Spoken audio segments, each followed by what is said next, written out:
आज हम बात करेंगे एक ऐसे सवाल की जो हर ट्रेडर के मन में आता है, लेकिन जिसका सच बहुत कम लोग समझ पाते हैं। फ्यूचर एंड ऑप्शन में रिटेल ट्रेडर्स को नुकसान क्यों होता है? और ये मेरी राय नहीं है दोस्तों, ये खुद सेबी के आंकड़े कह रहे हैं। सेबी हर साल इक्विटी डेरिवेटिव पर एक स्टडी निकालता है और अभी अभी फाइनेंशियल ईयर 25-26 की डिटेल्ड स्टडी रिपोर्ट आई है और इस बार आंकड़ा और भी ज्यादा चौंकाने वाला है। फाइनेंशियल ईयर 26 में करीब 88% इंडिविजुअल ट्रेडर लॉस में रहे हैं। इनका कुल लॉस था लगभग 92,000 करोड़ रुपए, वो भी सिर्फ एक साल में।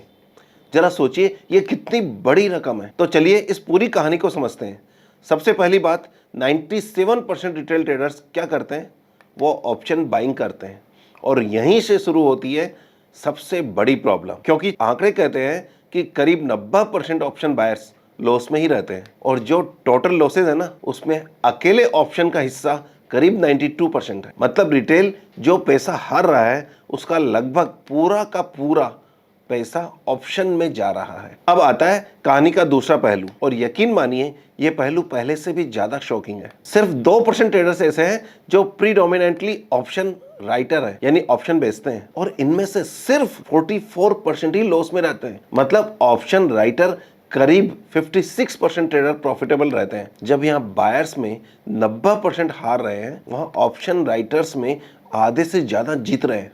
है ना इंटरेस्टिंग? अब आप सोचेंगे तो फिर सीधी सीधी सी बात है, सब ऑप्शन राइटिंग शुरू कर दो। जरा रुकिए, यही असली ट्विस्ट। जब ऑप्शन राइटर हारता है ना, वो बहुत बड़ा हारता है। ऑप्शन बायर के मुकाबले में वो ज्यादा हारता है। फाइनेंशियल ईयर 26 में जो लूजिंग ऑप्शन राइटर था उसका एवरेज लॉस था 51 लाख रुपए, और उधर ऑप्शन बायर का एवरेज लॉस 4.6 लाख, यानी राइटर का नुकसान बायर के कंपैरिजन में 11 गुना ज्यादा है। और ये बात खुद सेबी भी साफ कहती है, ऑप्शन सेलिंग को सेफ मत समझिए। राइटर को ज्यादा कैपिटल चाहिए, ज्यादा मार्जिन चाहिए, और एक गलत मूव उसका सालों का मुनाफा एक झटके में खा सकता है। तो पूरी तस्वीर यह है दोस्तों कि बायर छोटा छोटा हारता है और राइटर कम बार हारता है, लेकिन जब हारता है ना, पूरी कमर टूट जाती है। इसलिए पुराने लोग कहते हैं कि लगाई वाल यानी कि जो ऑप्शन बायर है उसकी जेब खाली, और खाई वाल यानी कि ऑप्शन सेलर है उसकी तिजोरी खाली। अब आते हैं सबसे इंपॉर्टेंट एंगल पर, कैपिटल पर यानी कि मार्जिन पर।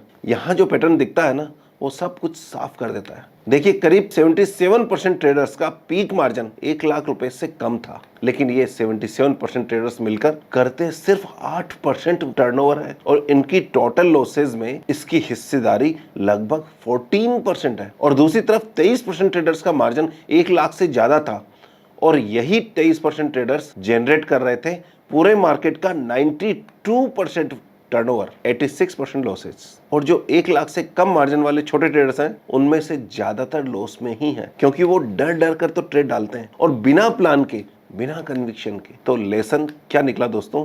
बहुत सीधा है, छोटे ट्रेडर्स ज्यादा हारता है और ज्यादा बार हारता है। बड़ा ट्रेडर कम बार हारता है, लेकिन जब हारता है ना, बहुत बड़ा हारता है। और ये सिर्फ एक साल की बात नहीं है। सेबी कहता है कि जो ट्रेडर्स लगातार 2 साल से लॉस में रहे हैं और फिर भी ट्रेडिंग कर रहे हैं, उनमें से करीब 90% तीसरे साल भी हार रहे हैं। यानी सिर्फ जिद से मार्केट जीता नहीं जाता। एक और बात जो आपको जरूर समझनी चाहिए, सेबी ने पिछले साल कई सख्त मेजर लिए। वीकली एक्सपायरी लिमिट की, लॉट साइज बढ़ाई, एसटीडी बढ़ाया, फिर भी एक्सपायरी के दिन का जुनून जरा देखिए। इंडेक्स ऑप्शन का करीब 59% टर्नओवर केवल एक्सपायरी वाले दिन होता है। मतलब लोग सबसे रिस्की, सबसे टाइम सेंसिटिव गेम्बल पर सबसे ज्यादा पैसा लगा रहे हैं, और यही तो लॉस की सबसे बड़ी वजह है। तो फाइनल बात दोस्तों, फ्यूचर एंड ऑप्शन में वेल्थ क्रिएशन का कोई शॉर्टकट नहीं है। मैं दोहरा रहा हूं, कोई शॉर्टकट नहीं है। लेकिन एक चीज